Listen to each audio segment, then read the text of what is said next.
Marami tayong maakala sa buhay natin. Akala natin pag tumaya tayo sa loto, linggo-linggo, mananalo tayo.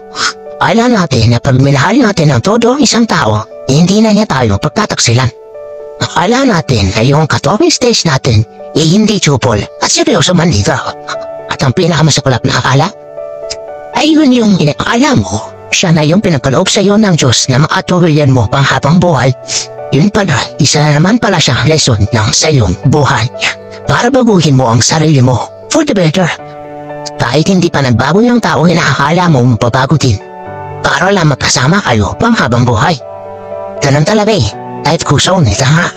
At least, minsan sa buhay mo, karanasan mo talaga maging masaya.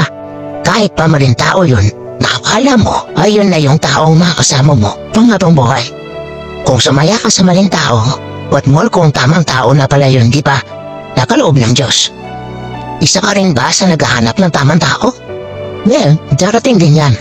Sana, hindi na naman masayang ang panahon natin sa maling tao na naman na at hindi tayo paasahin lang sa wala.